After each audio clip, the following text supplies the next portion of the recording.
All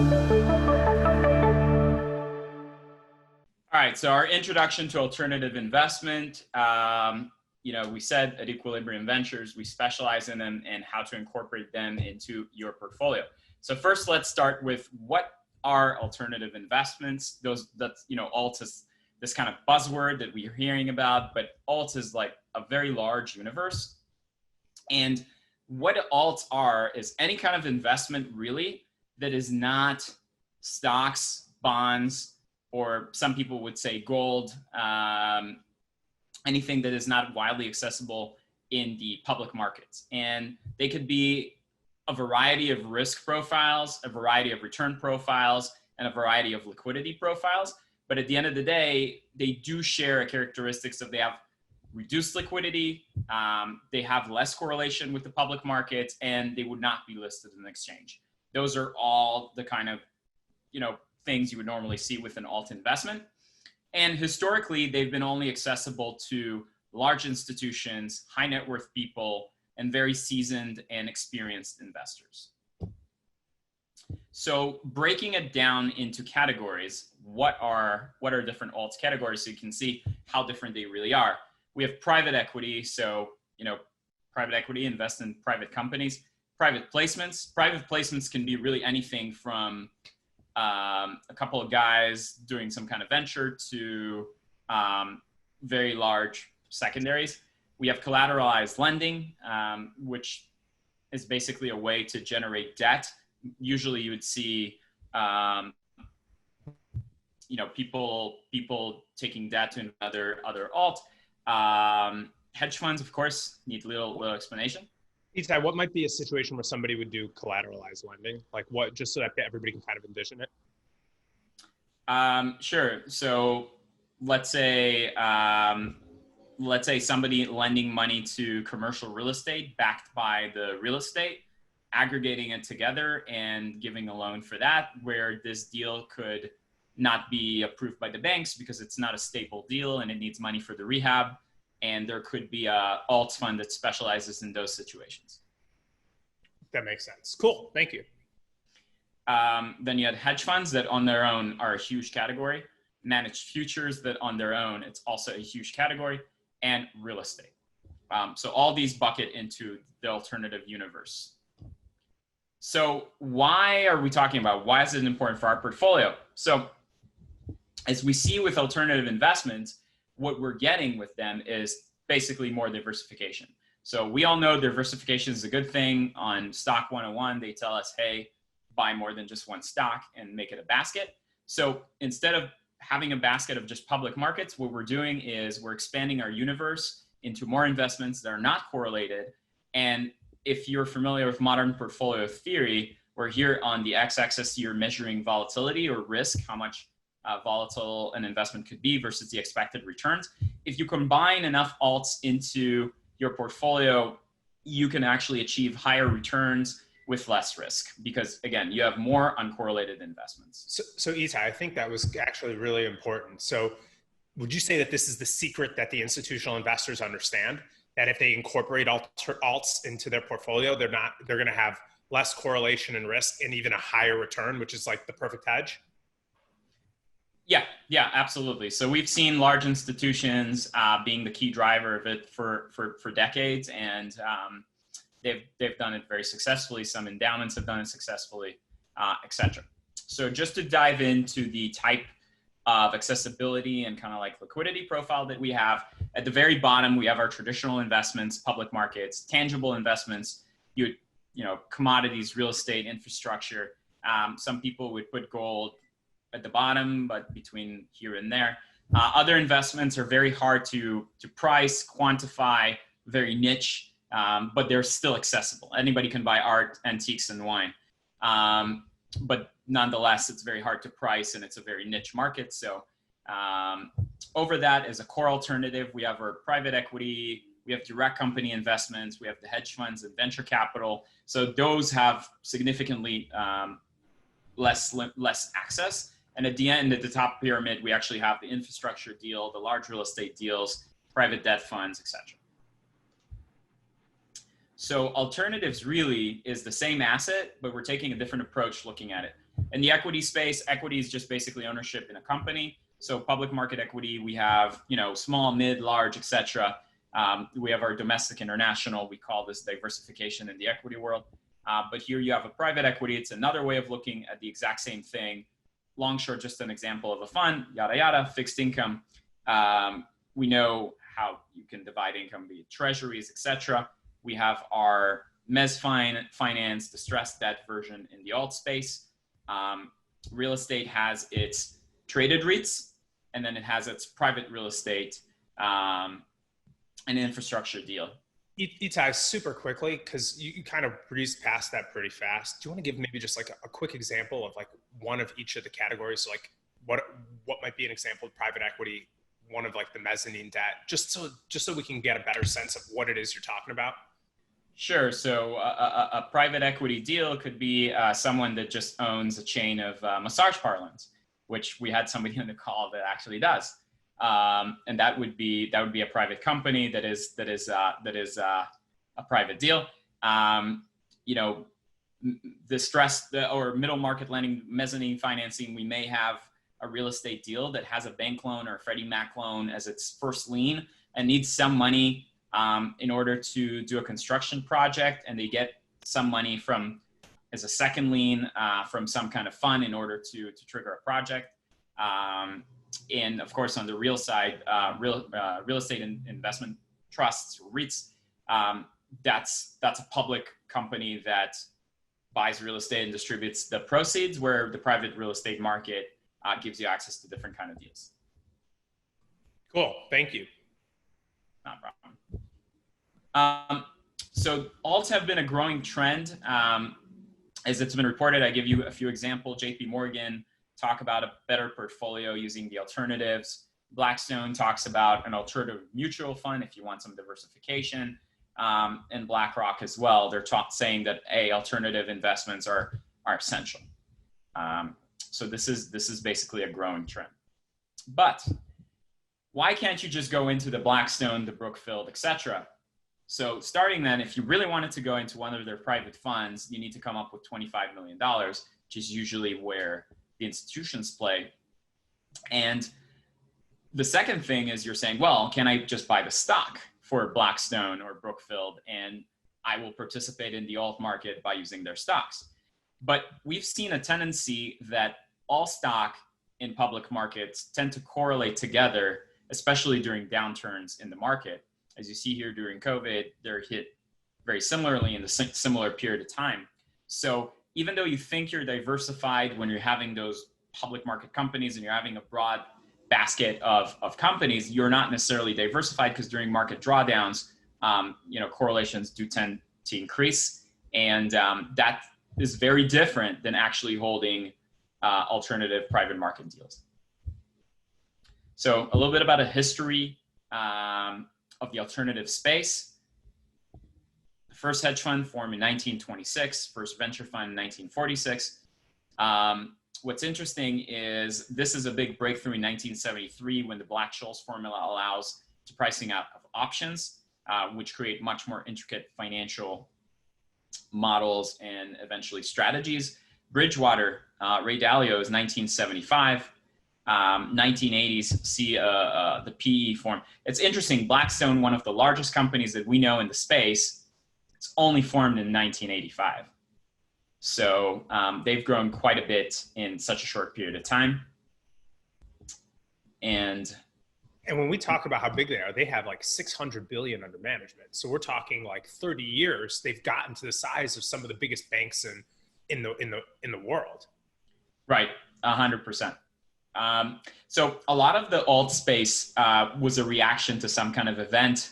A lot of growth in private equity happens in the 1980s, where we have this big junk bond boom, where some people, unnamed California billionaires, have made a fortune for themselves. 1990s created a lot of demand for hedge funds. The 2000s had this big increase in private equity and also hedge fund after venture capital had this big fallout with the dot-com bubble. And now in the 2010, given how much Fed intervention we've seen, and correlations look the way they are, we're looking at the broader universe of alternatives as a way to create true diversification in a portfolio. So we are seeing. Itai, can I pause there for one quick second? Yeah. So not everybody gets to be on this call every week, and you've already hit on correlation a few different times. And I think it's important here that you just maybe help everybody understand, why do you beat down correlation so important? And like, why does it need to be top of mind in everything that we do? Well, because, imagine you have one investment that produces 10% a year and has 10% risk, that risk can happen at any given time, right? And all your money is in that thing. So at any given time, you can lose 10%. Now imagine you have 2 investments with the same risk return profile. They make 10% or lose 10%, but they don't have correlation to each other. So now the odds of you experiencing a 10% drawdown in each one of the strategies at that same time is cut in half, right? Got it. So now imagine you have 10 of those. Got it. So correlation means that, hey, if you're diversified over enough area, you're only going to experience a drawdown in a small portion of your portfolio. It shouldn't really cripple you. But if everything hits at the same time and you have too much correlation or too much exposure to, say, the FANG stocks, that could really screw you. Right. So the idea would be that if you have enough diversifier, you have enough drivers of your portfolio. If you have enough drivers of your portfolio at the exact same time, your portfolio should move much more like a flat line upward versus experiencing these large up and downs that you would see, with a very concentrated portfolio.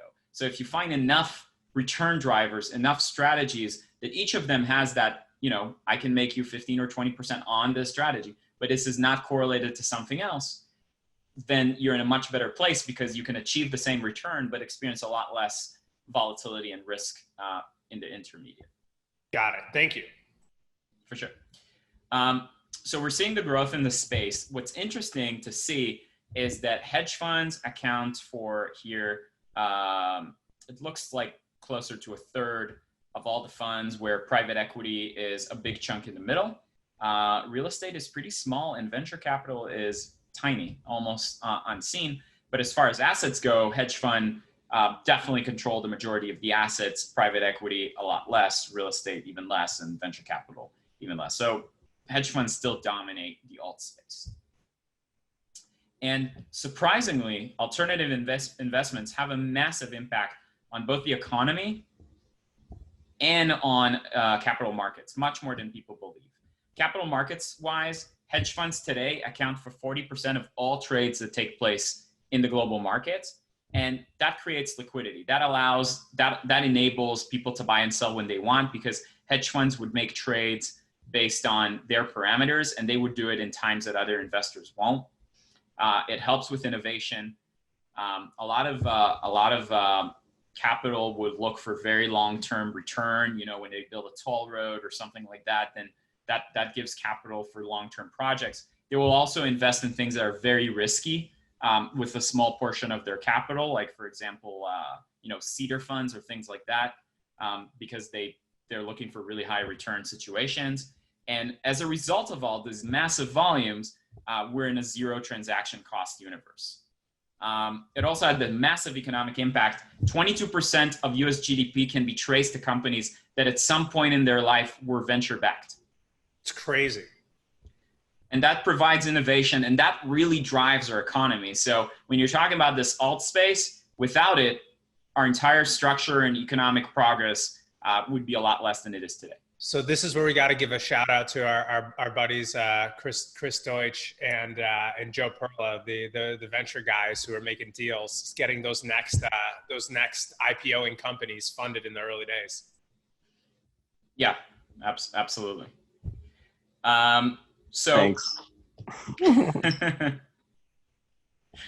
So what's interesting about alts is, at least up until now, alts have been very institutionally dominated. What I mean by that is 78% of institutional investors, they have at least some kind of alt, and 60% of the money in alts is controlled entirely by institutional investors. Because they're looking for very long-term goals. They're looking, 20, 30 years down the line. They're looking for this diversification that they know, and they're willing to do it in a unique way. So we can see here endowments, pensions, fund of funds are mainly it, where wealthy individuals account for only 16% of hedge funds, 11% of private equity, and 12% of venture. So I've heard the question also saying, well, you know what? I don't care being more concentrated. I've done so well in the 60-40 portfolio. I don't care. I mean, this is all good and fine, but it's not for me. It's institutional. It's hard to access. Why do I need this? So to talk about it, I wanted to review the 60-40 portfolio a little bit. So we can see starting 1987, 60% bonds and 40% stocks. So this is the more conservative version, 60-40, not 40-60. And even with that kind of portfolio, we're seeing a 7.88% average annual increase. So a $10,000 invested this way in 1987 would be $125,000 today, which is pretty amazing. And this leads a lot of people to believe that, well, I should just use passive indexes. I don't care about these alt strategies, whatever. And this is just what I'm going to do. And I'm going to say, I think that it's a risky approach.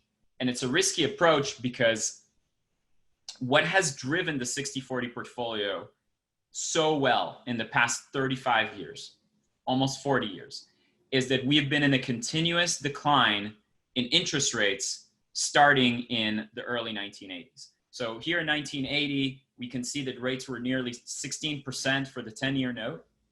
And today they're very close to zero, for all intents and purposes, zero. So we're also seeing on the other side that correlations between asset classes keep increasing. So as more money is going into these passive investments, you think you're diversified if you have Apple and Coca-Cola, but you think you're also diversified if you have Apple and Samsung, because it's international.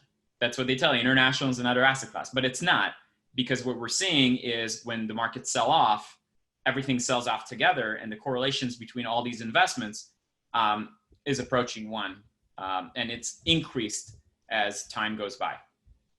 Got it. And Itai, just real quick, for the people who aren't familiar with the 60-40 portfolio, this is kind of like your standard retail wealth management firm is going to come forward to you and say, hey, we'll manage your money, and this is going to be the type of portfolio we're going to put you in. That's why we give so much focus to it, because at some point, everybody on this call is going to be approached with that type of conversation and that type of portfolio. So basically, they'll go by your age and risk tolerance. The younger you are, you'll be maybe 70-30 stocks, bonds. If you're, in your 50s and 60s, you would be more 30% stocks and 70% bonds. Whatever it is, it will be some kind of combination between that kind of fixed income and equity. And you know what? One other thing, what else is going to be scary? One day, those stocks and bonds will sell off at the same time, and you won't have that risk parity curve the same way. And then you're going to have a lot of very scared people. But that is a topic for another day. Oh, for another day. Continue. That's called a VAR shock in professional lingo. Don't confuse me. My brain isn't big enough to handle 3-letter words. Value at risk. Anyways, we will go. So what's interesting here, and we talk right now about that and the declining interest rates. I have this theory, going back into that. The price of money dictates the price of everything else. Because as interest rates are higher, money is scarce, and you think very carefully about investments that you do. When money is cheaper, it's easier to get more leverage and be into more things. And we see that with the growth of passive investments. So for example, even we'll give the real estate example because that's very easy. If I can borrow a mortgage at 2%, money is essentially free, and I can afford to pay more for the house I want to live in just because the rates are so much lower. But if I'm paying 10% for my mortgage, like it was in the 1980s, then I can't afford to pay that much more because money is just expensive. So in a way, the value of money is affecting the prices of everything. And now it also affects the 60-40. How come? As the price of money is cheaper, people are willing to accept higher valuations. So PE ratios, kind of valuation matrix, they seem to get extended as people can't get any income in the bank. So, there's just less return, less interest. So there's more of a drive to risk assets. That's the first part of it. Second part of it, the income portion, as yields drop, you can think of bonds as kind of a swing. So as yields drop, their price rises over time, and then it gets reset. So if you're in a long-term bond, like a 20 or 30-year bond, and you get this kind of chart on interest rates over 25 years, the portion of the bond increases in value as well. It yields less, but it increases in value quite a bit. So there has to be some point where yields can't decline anymore, and the future performance of the income on the bonds will just not be as good as it was before, especially long-term maturity bonds, like bonds that go out 20 and 30 years into the future. And I thought that 0 is that limit. And, Japan and Europe have proven me that that's not the case. And nonetheless, there has to be some kind of place where, how negative can it go, or how much we can go in an upside down world. So talking about that, in the past 25 years, the S&P 500 has produced 9.8% on average per year, but private equity returns have actually been higher. So, not only that the correlation there is not quite as high, I mean, it's a lot less, but the profitability has actually been higher. And let's talk about the growth in the alt assets a little bit, because as we know, they're very different from one another.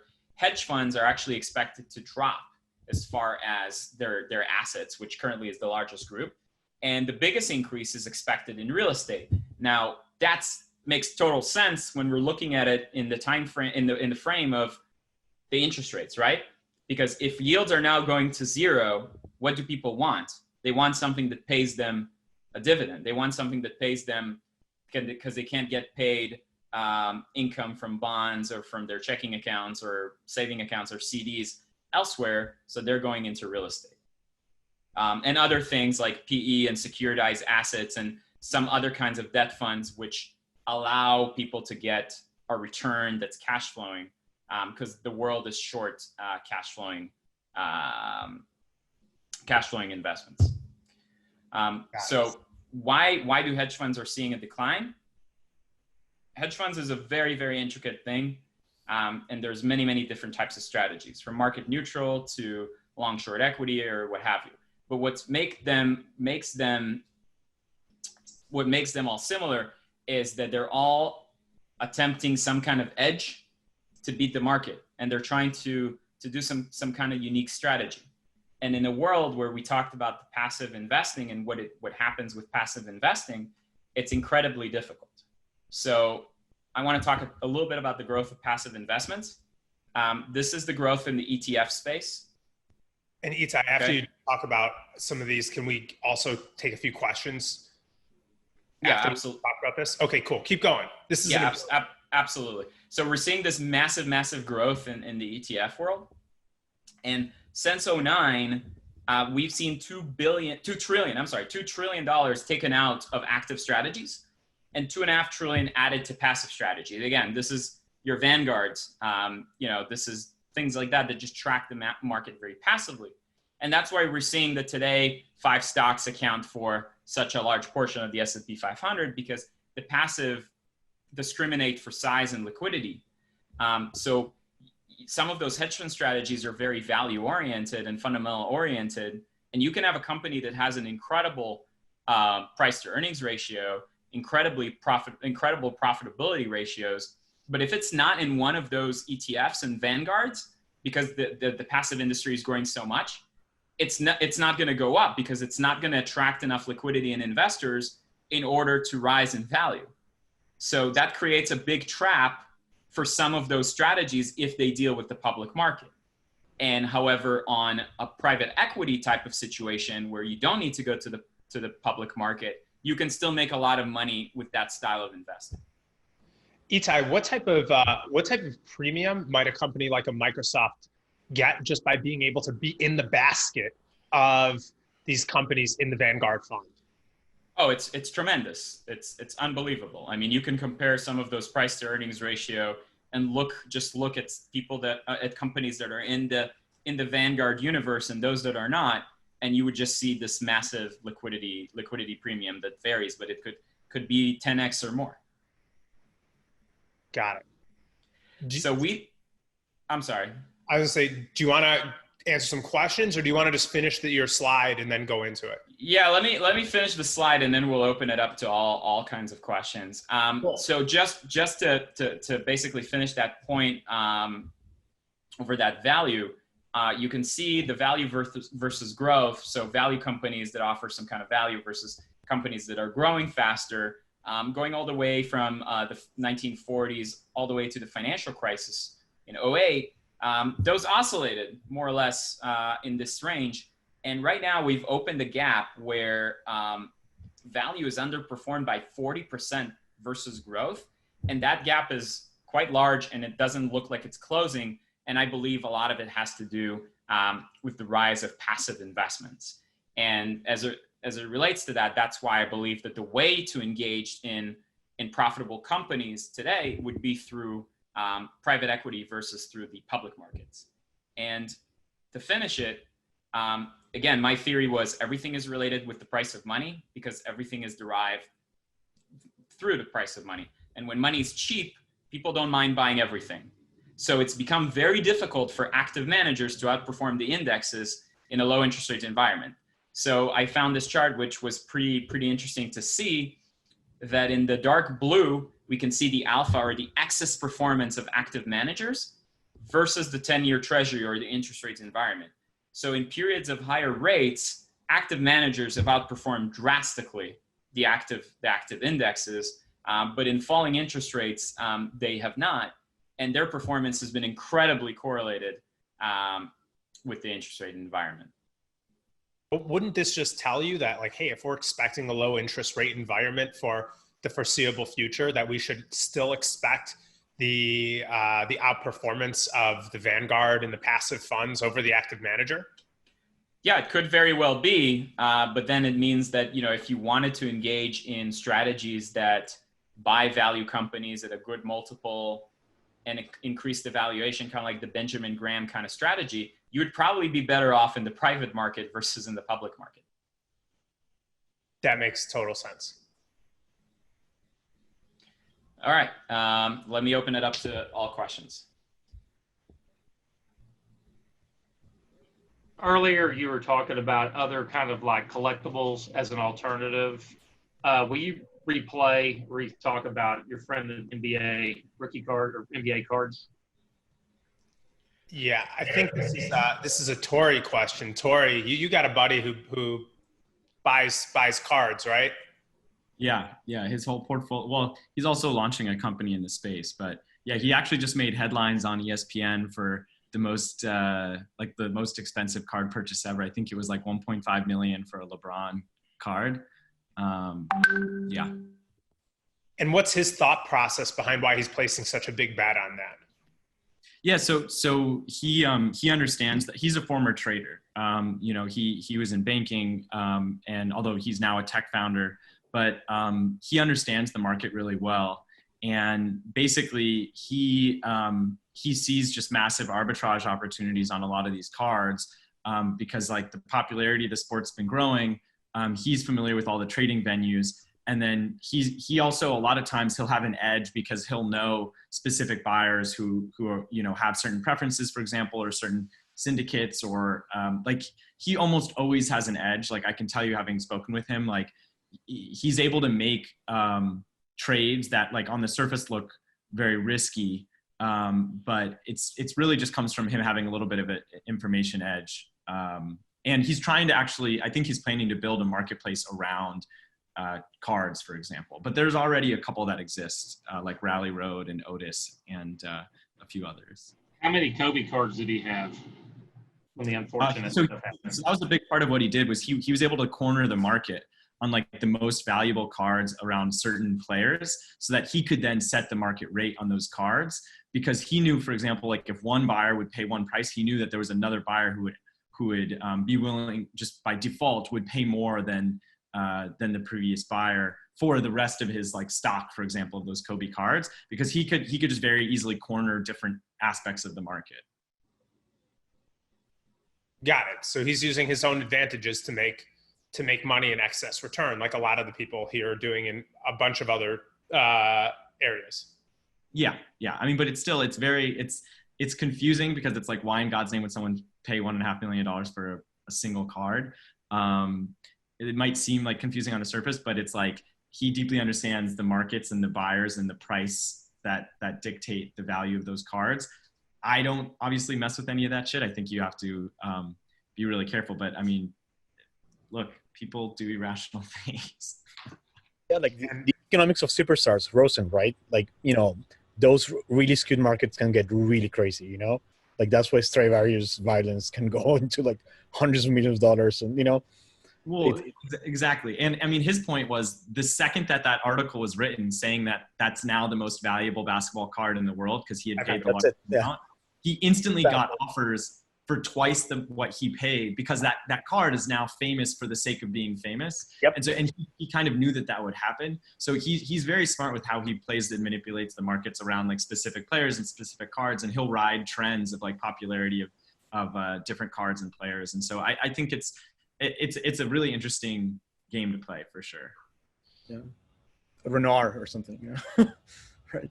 Or like even teas in the tea ceremonies, like you can get like $20 million costs for a single like a Japanese or like Song Dynasty cup or something, but then if you look into it, like the hedging strategies and the it's such a mess of a market. Like East Asian antique markets can go crazy, even crazier on a point basis than regular European art markets. Anyway, just my 2 cents. Amazing. Yeah, stay away from art, guys. Yeah, or lean in if you know what you're doing. What other questions do we have from the conversation? There was a couple of questions about managed futures, which Larry Abram and I do.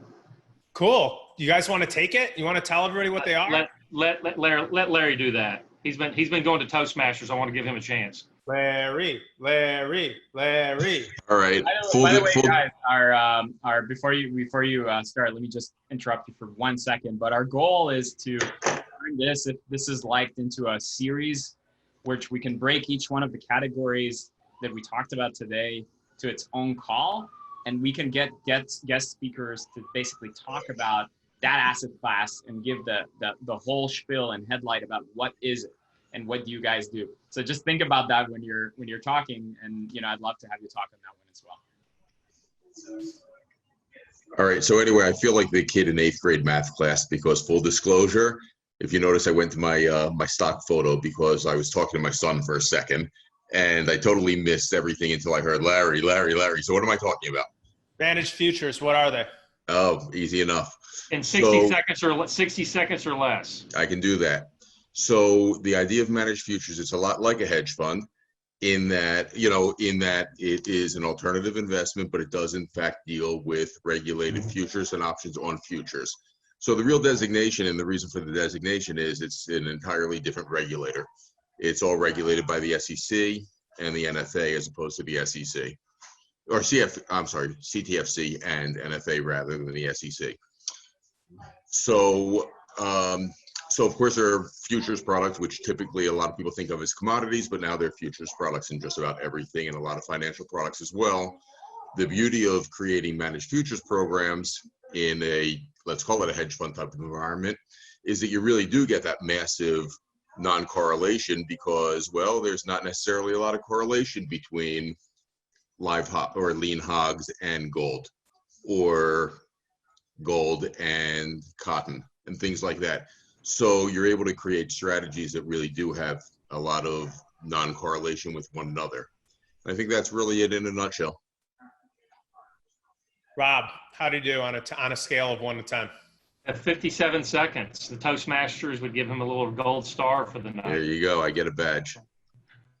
Rob, did you want to share anything else on that, or do you feel like that was a pretty good? No, just 10 seconds. Like Larry was saying, you could invest in, because a lot of these markets are 24 hours. You could do crude. You can actually direct, and you're dealing with futures contracts. You have multiple contracts, multiple months. You can deal with crude, gold, soybeans, corn, financial futures like T-bonds and the S&P. Like Larry said, there's just a lot of markets that go to the old agricultural as people think about commodities, but the futures industry also goes a broad range of financial instruments also. And the one big factor on it is the leverage. Is you have a lot more leverage to be able to diversify, and they truly are non-correlated. And then there's futures on the options. It's a very complex product that, like Equi said, it could be a whole seminar in and of itself. And we will make that its own call. And then if I could just jump in and piggyback on what Rob said now, the leverage is a huge part of it.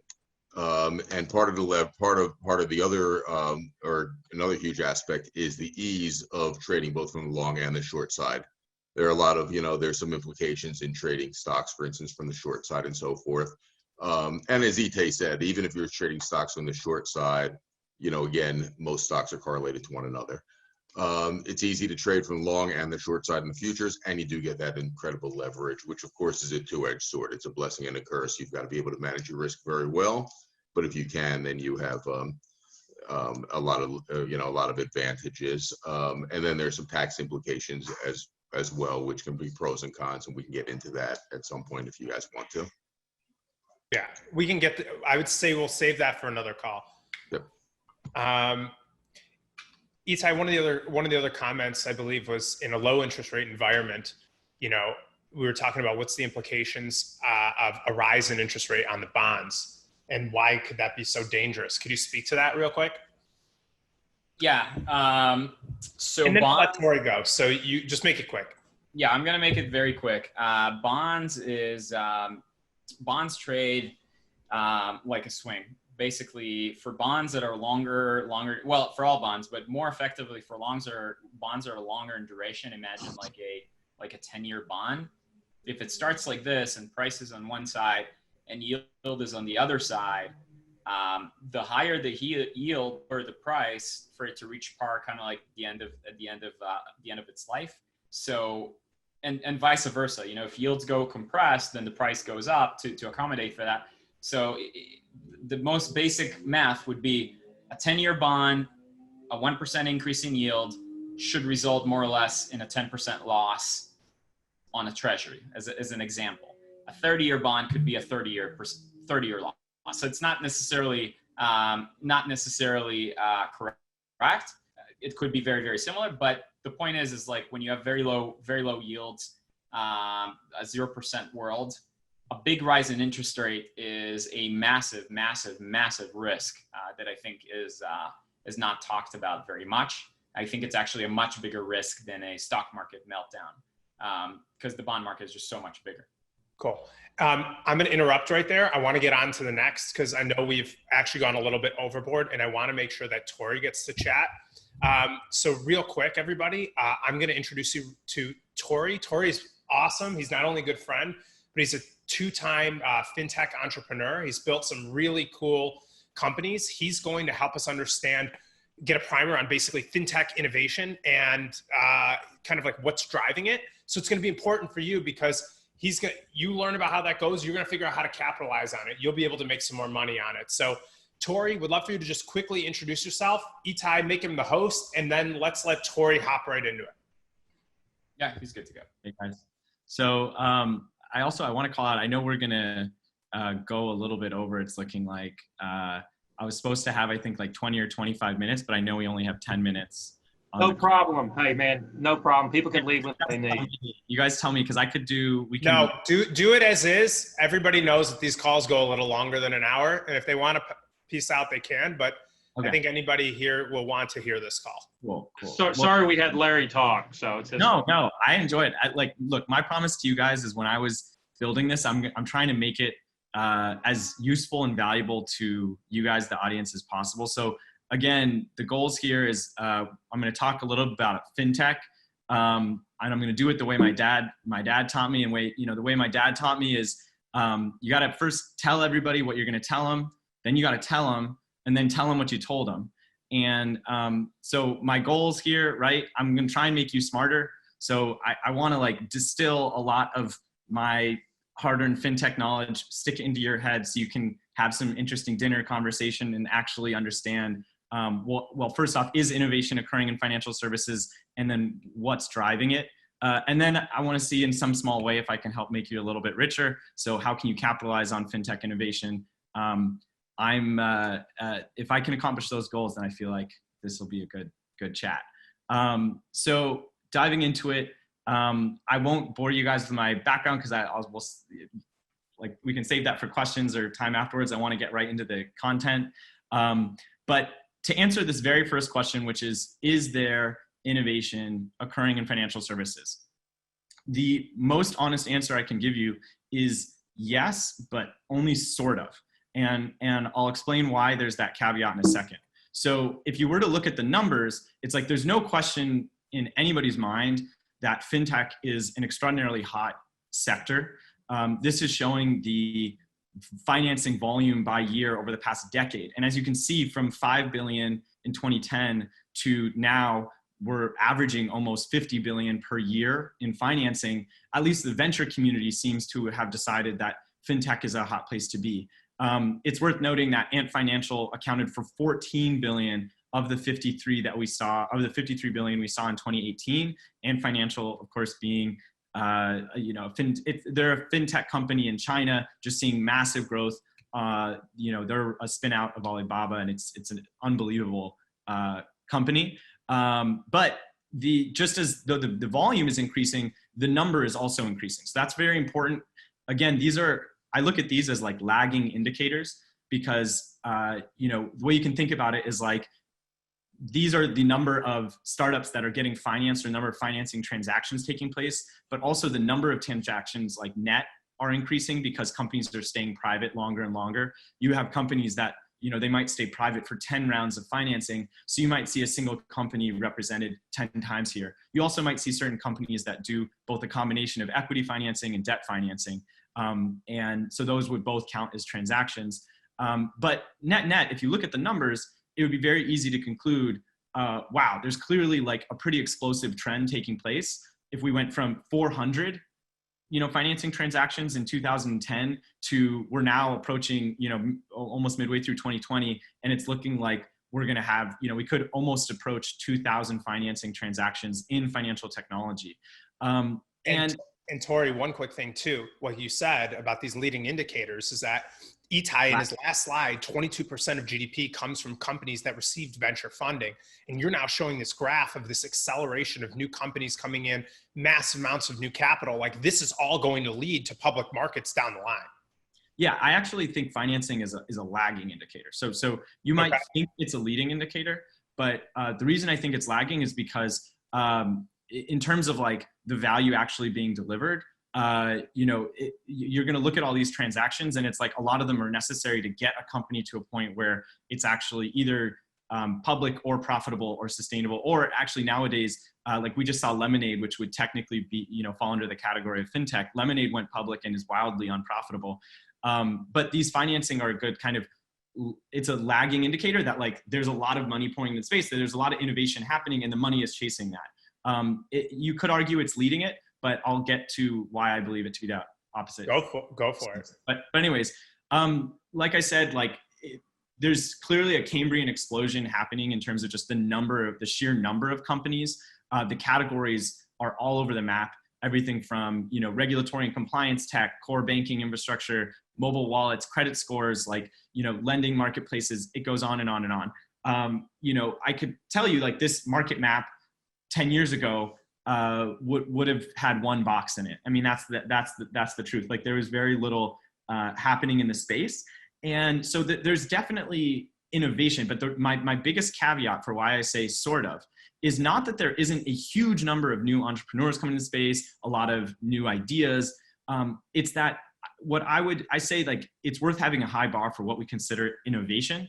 I think a lot of what we're seeing is innovation at the level of the user experience or smart, like little behavioral hacks. The true innovation, I think, is actually taking place at the level of like the infrastructure, like the core banking and infrastructure level, and at the data. Like there's some very interesting things going on the data science level. But the harsh truth is that like the vast majority of these companies is like a fresh coat of paint on what is at the end of the day like the actual financial services that they're kind of operating on top of, or like really very few things have changed. They're monetizing in the same ways as many old companies are. And there's very few like truly innovative companies. A lot of them are innovating at the level of the user experience. And the other thing that they're innovating is the biggest trend is one of like the personalization of finance, because they're basically segmenting smaller and smaller audiences. So like you can think of like the same thing has happened with direct to consumer, like CPG companies, where there can now be like a specific brand for bald men to shave their head. And, that has been enabled by the e-commerce trend, quote unquote. So in the same way, like there can be financing that is like just for housewives in the Midwest, like buying certain appliances, for example, like, and the tools and infrastructure exist to make that business feasible when, 10 years ago, it wouldn't have been. So we'll get into that now in a bit more depth. So what are the key drivers of all this innovation? It can be broken down into three broad categories. I'll just blow through these really quickly. One is a change in demographics. There's people with a deep understanding of technology and people with a deep understanding of finance. And there are now, there's a growing segment of the population who has deep understandings of both. And this is due to some semantic shifts in terms of like, if you think about it, it's like the center of the US financial world is on the East Coast and the center of technology innovation in the United States is on the West Coast. So it's like they geographically couldn't be further apart. But what's happened is we've now got a full decade of fintech companies, many of which have now exited or gone public, been acquired by larger companies, and a lot of that DNA is now actually starting to propagate second and third generations of companies. That's what you saw in that chart, is like a lot of those are people who have deep experience now in both domains and can translate it. You're also seeing I'll actually dig into the migration aspect in a moment. But then the second is regulatory changes, which I'll dig into a bit deeper just in a second, and then the emergence of new infrastructure. So if you think about like these very like smart but risk averse, liberal arts or finance majors that go to top schools, the traditional path was like, they get funneled into either iBanking or consulting, and then they do that for 2 to 4 years and then go get an MBA and or go directly back into banking or PE or something like that. But there's actually, it's now, thanks to, again, this is more cultural shifts, that it's like become cool and lucrative to go into tech or to start your own company, or go into marketing or product within a tech giant. And that can be just as lucrative and in many ways, quote unquote, just as sexy. And so a lot of these very like, risk averse, credential driven people are also moving towards technology, which ironically, I think that's another big driver of why we see, a huge explosion of financial technology companies. It's a mixture of these skill sets, as well as the shift towards the technology industry more broadly. When we talk about the regulatory changes, the biggest one, if you want to self-educate in one slide, it would be this slide right here. There's been a number of changes, but I think the one that's had the most drastic effect, at least within fintech, was the Jobs Act in 2012. When Obama signed it into being, it was really focused on trying to jumpstart small businesses, which was defined as independent businesses with less than 500 employees.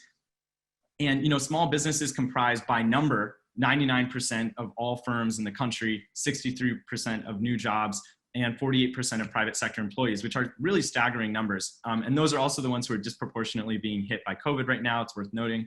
But really, what this act propagated was it made it much. It basically eased a lot of the restrictions around regulated private securities offerings. And so the way you can think about this is like, there's very strict restrictions around how many investors you can take into a registered security, what type of securities you can offer, how you can advertise them, and how much money you can raise. There's all these very arbitrary restrictions that have historically existed, and the goal of these were to protect mom and pop investors from making bad investments. But what it was actually doing was like actually stemming the flow of capital into small businesses, whether they're startups or even a real estate, like a private REIT, for example.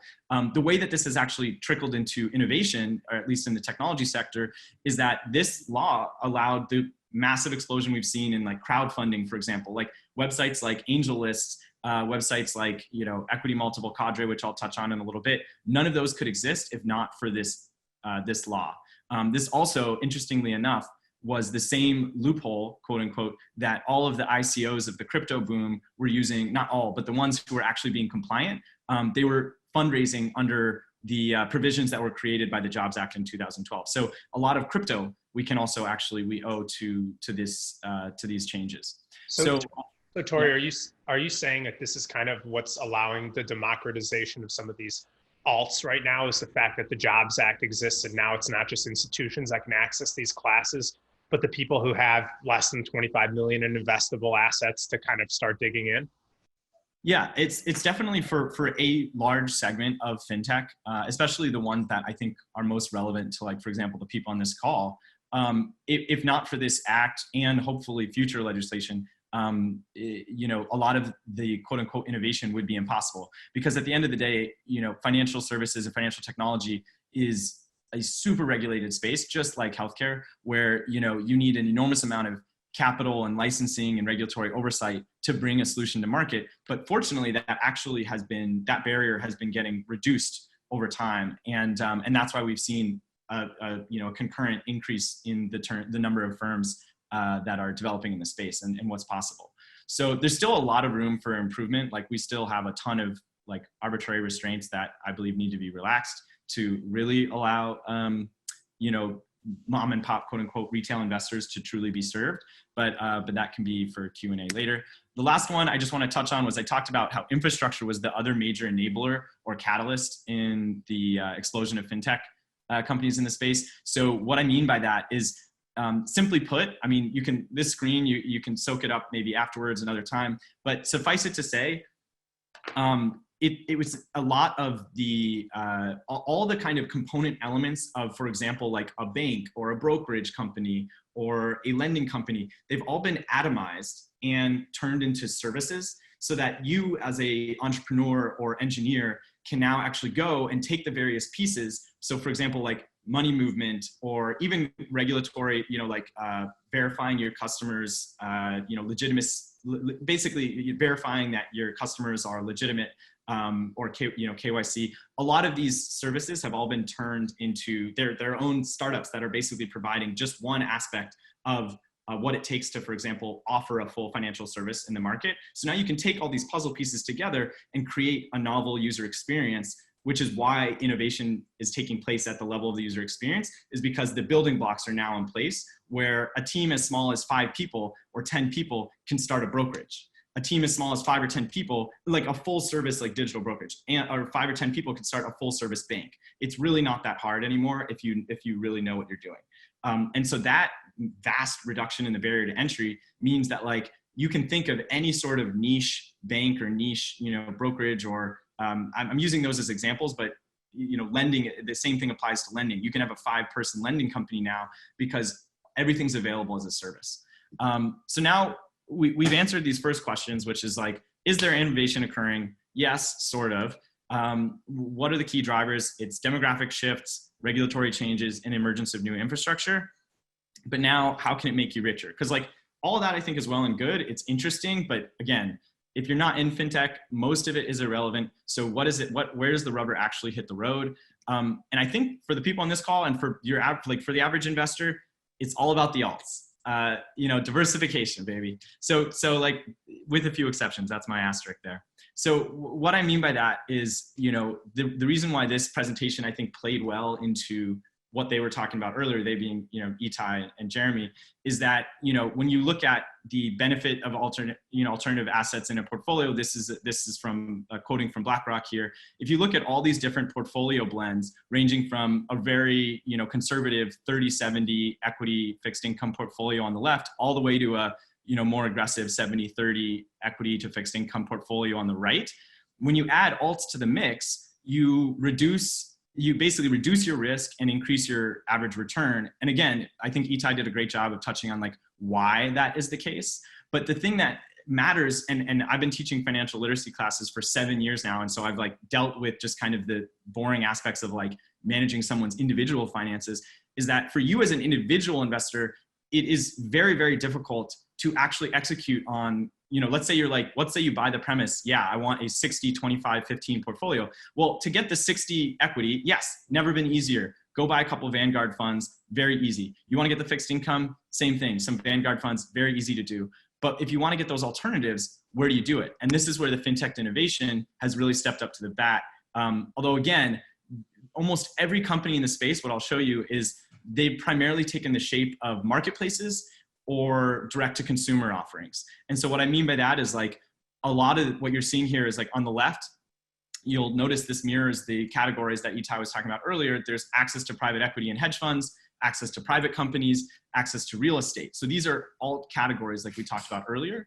And what all these logos, and don't worry, don't like take too much time. You don't have to worry taking notes about any of this. I've built like a pretty exhaustive list that I'm going to share with everybody along with like my recommendations of like which ones are actually worth looking at.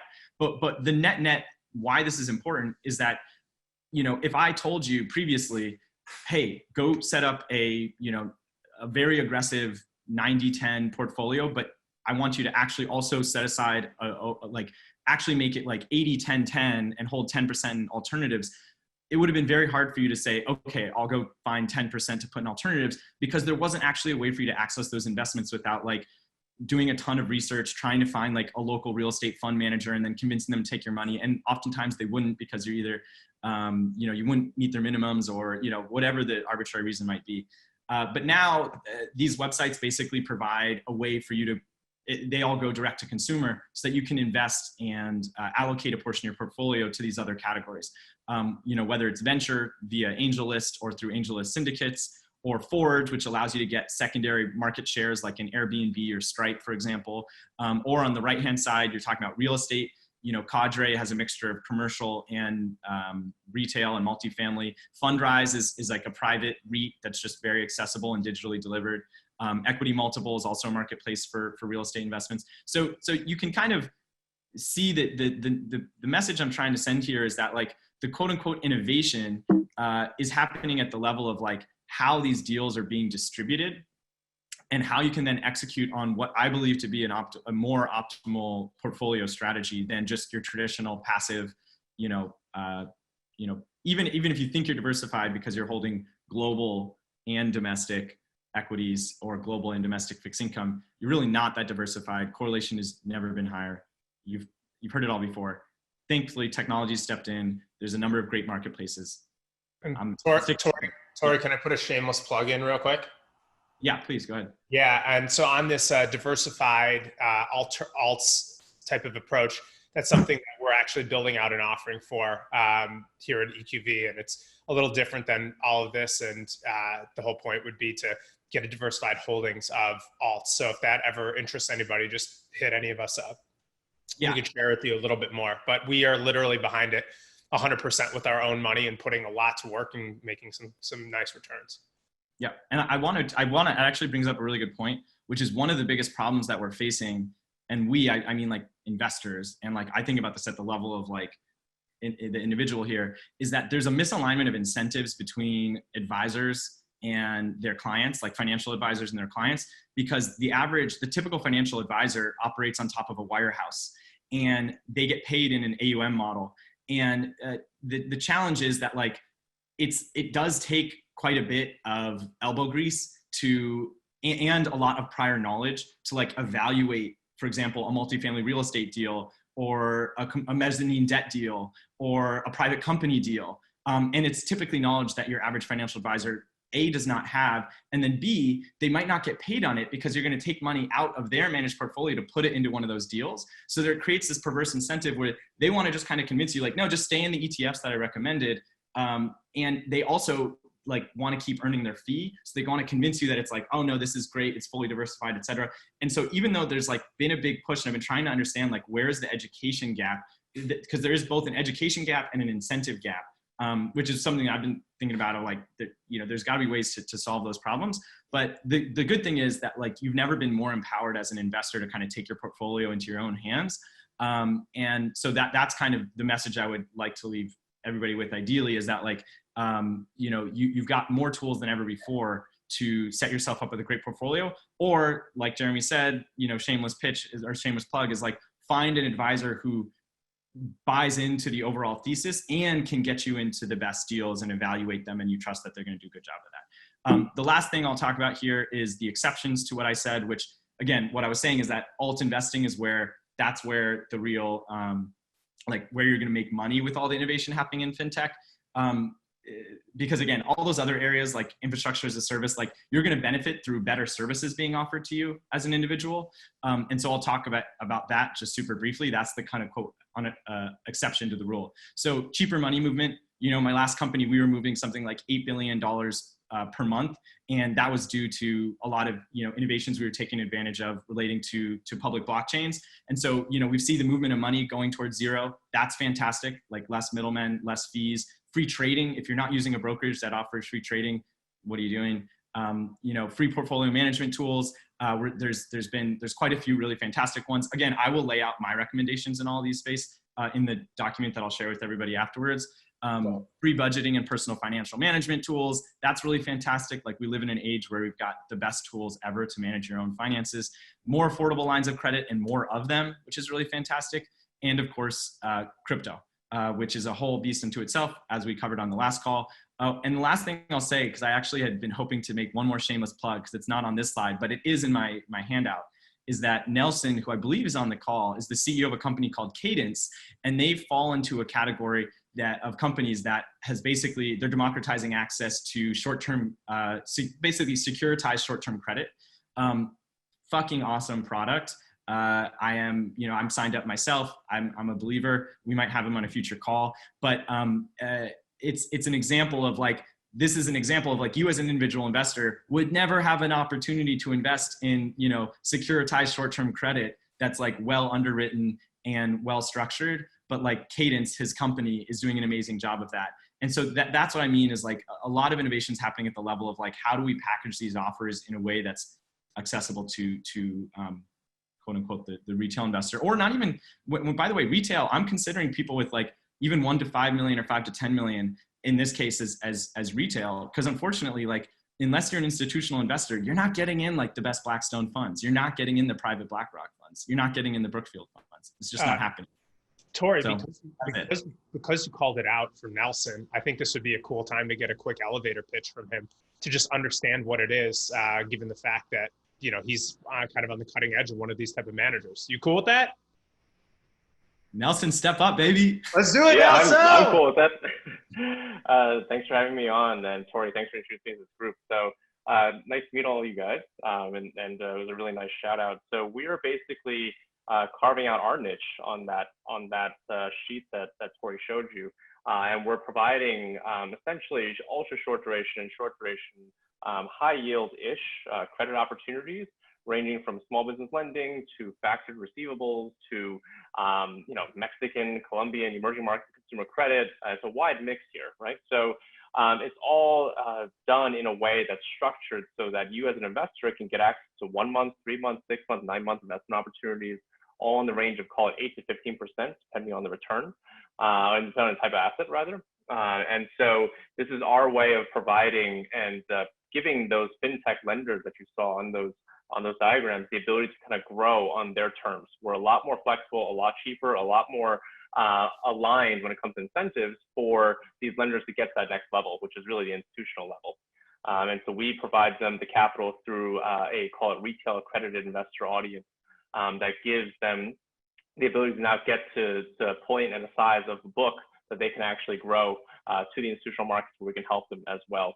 So you'd be supporting them at a really important time where they can actually take advantage of this opportunity to, grow on a meaningful term for themselves. So yeah, check it out. It's with cadence.io. You can take a look at it, and we're happy to talk to this group also about this next time as well. Yeah, that'd be cool. If you want to toss that into the chat, that'd be great. And also just to get a sense of how much could somebody even invest in a platform like yours if they wanted to? Yeah, that's the best part. Actually, the minimums are $500. So you do need to hit the accredited investor threshold. But because the investments are so short duration, we've seen plenty of people put in $500, get 10% returns over the course of 1 month, withdraw the money to make sure that we're not a scam and the pipes work, and then put in more money after that. So you can really get a sense for it right from just a very, very low investment amount. So we don't even say probably. Go ahead. We don't even have to lose our ass being a Robinhood trader. We can just come to your platform and try to hit a 10% return. I'll try it out. Consistent returns, exactly. Yeah. And we actually provide more transparency. So what Tory mentioned around all those different infrastructure layers that provide you that transparency, or at least the ability to kind of dig deep into this, That's allowed us to do better underwriting. It's allowed us to actually make that data available to investors. So we have, I think, over about 3/4 of our lenders, you can see nearly daily performance reporting of the portfolio that you invested in, which is unheard of for private credit and actually generally unheard of for alts in general. So we provide that as well, which is one of our big value props. Cool. Well, Nelson, thank you for sharing that. Everybody else, I know Tory just whipped us through a bunch of stuff. Tory, you rock for doing that. That was fun, energetic. You're amazing. Last thing. I just want to repeat. This is what I told you. Is there innovation occurring in financial services? Yes, sort of. What are the key drivers? Demographic trends, regulatory changes, and emergence of new infrastructure. And how can you capitalize on it? It's all about the alts. Diversification, baby. Okay, that's it. It's all about the alts. So now let's open it up to questions from everybody in the audience that wants to pepper and bother Tory. So I have a question for you guys. So I'm mostly on the founder, VC, seeking alpha kind of thing, right? And I think I sense that, there's a dearth of sophisticated financial services for high-tech startups. I don't know if that's the sense that you guys have. Like, I just learned from an investor friend who just lost $150 million because of, some taxation issue that he could have hedged easily, because of some, taxation plus cross-currency issue. I don't know. The guy sense that like we could get beyond having QuickBooks, having like, Series A, Series B companies still running on freaking QuickBooks. Like, is there any role for this kind of, I don't know, fintech integrations? Could we just have some kind of, APIs going directly into, machine learning models on, specific customer cells in Japan to like, I don't know. I understand what you're asking about. Are you saying, how can we, I'm assuming when you say you lost 150 million, was that because— No, not me. A friend of mine did. No, your friend. Yeah, was this like an 83B related issue? Was this like an improper sort of initial setup in terms of their equity structure? It was that, but it got worse if he had hedged because it was through different countries, right? So he could have, simple things like that. And, we go to Goldman, we go to like big regular bank, and like we get strategic advice and we don't get anything, right? Is there a role you guys think for the growing startup tech community to get more involved and more, aware of these instruments and these new capabilities? So there's two separate questions. There's like, how do you structure your own company to ensure that you're not losing out either at the level, like when you go public, which is that's a big current issue, which is that like, that's why direct listings are becoming more popular, because like, it's a known thing that like right now IPOs are being consistently mispriced and there's these huge pops afterwards. And that money, when there's a big pop, that money is not going to the business actually, that's going to the bankers. So that's one issue. Then there's a separate issue, which is like when you're first setting up your formation docs and you're first setting up cap tables and employee stock option plans, et cetera, like how do you ensure that you're doing that properly? And I think that just means like getting like a great lawyer early on is like, I would say that by far the most important thing. But then in terms of like, how should founders invest? I think that might even be a separate conversation, which is like, because you're being so risk on in your career, I would actually recommend that you're somewhat risk off in your portfolio. Cause like your barbell is like, you're spending your time very risk on, like you could lose you're super correlated with your business. Yeah. And so you should be actually relatively conservative with your investments. And that's like one approach, but there's many. I mean, some people go all risk on and everything, and I don't know. Yeah. By the way, Jeremy is writing a little piece on founder liquidity. Nice. Yeah. Yeah, no, I can do that. Yeah, I'm writing a piece on founder liquidity because I've had numerous liquidity events and have been through it. But I can tell you that when COVID hit, if you have private equity in a parking startup, that value more or less goes to zero. So, being able to have taken pieces off the table at the time, even if I lost literally multiple millions just by having that come, but it didn't really bother, right? Because I was able to de-risk some of those situations, like Tory said, in my personal account, and I can absorb the blow, and it's not that big of a deal. Now, it's a very fortunate position to be in, but I am a big proponent of getting diversified. It's like, to me, it's a complete no-brainer. Yeah, but in general, it's a call, right? That there must be some kind of, increased awareness or opportunities for there's no question that it comes back to education. I think fundamentally, like the reason why I've been teaching I've done like free boot camps for 7 years for literally hundreds of people, it's because I'm just very passionate about this issue, is because it is not taught in schools, and yet it is one of the most important aspects of everyone's life. Even if you don't want to think about money, you should at least have an understanding of it, is my opinion. Now, you don't have to be an expert, but there are small decisions you can make that have a huge impact. So I'm aligned with you. I think it should be taught in schools would be my short answer. Now, obviously more specialized knowledge like founder equity and stuff like that, there should be schools. And I think ODF, which is a program you and I are both in, they're doing a good job of like trying to bring more educational materials together for founders, and like YC has some great information that's like freely available. So I do think that like the material is becoming more freely disseminated. Awesome. What other questions we got from the crowd? Rob, I know you got something. You know, I love Miguel's question because it starts out with a loss of $150 million, but I'm asking for a friend. So we all should start our questions. Exactly. Who else got questions? Nelson, you got any questions? Actually, I would also say, Nelson, if you have any thoughts about what I pointed at as like the drivers of a lot of the innovation and whether or not you agree with my answer, I'd be curious because I know you're a deep thinker on the fintech space too. Yeah, no, I think you put it really nicely. So you really actually had to get the pipes working in order for real innovation to happen. So obviously we're in the private credit and the lending space. And so this whole concept of underwriting 2.0, where you're actually using data on a regular basis to be able to actually make more intelligent underwriting decisions, wasn't possible without Plaid, without Dawala, without all these other different things that actually made it significantly more easier to actually do the underwriting and actually be smarter about it rather than blowing up your account all the time. So all of that has worked out really well. And you really had to get that in place before this new age of kind of marketplace lending and crowdfunding platforms were able to be actually really more successful than they were before. So yeah, focus on that, and then the good things will come after that. So it's a good sequence. Hey, Tory, I had a question. So in a broad range of looking at fintech, the advantage, I think if I understand it, is I could start a small firm very focused in one lane. And because there's hundreds of other companies that do all the other stuff, it's kind of like plug and play to what I don't have and can bring that in and focus on what I do want to only focus on. Like you're saying, 5 guys can start up, you name it. And then everything else, you're just plug and play of what's going to help you do the company. Is that kind of the overall gist of fintech?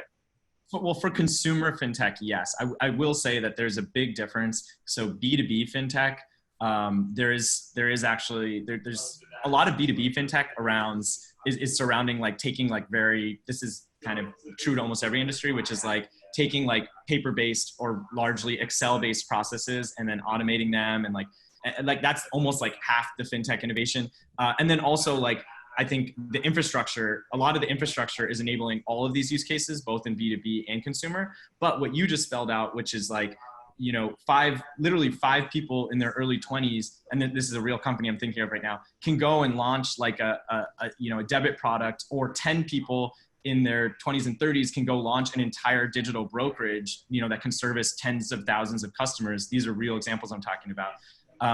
That's only possible because of what you just said. So that's an accurate statement. It's because they're outsourcing like basically the entire stack behind them of like custody, match like a trading engine, ops like relating to like regulatory, like verifying customers and like, ensuring that they're staying compliant, et cetera, et cetera. So yes, that's fundamental. Well, I was asking for a friend.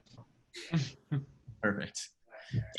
Actually, to that point, I'm an investor in I don't do a lot of fintech, but I was the first check in a Chicago-based fintech called Bridge Money, and they're actually leveraging one of the companies you had on your infrastructure, Synapse, so they can provide free banking services for the underbanked. So yeah, there were 2 co-founders. In fact, I invested in a solo founder initially.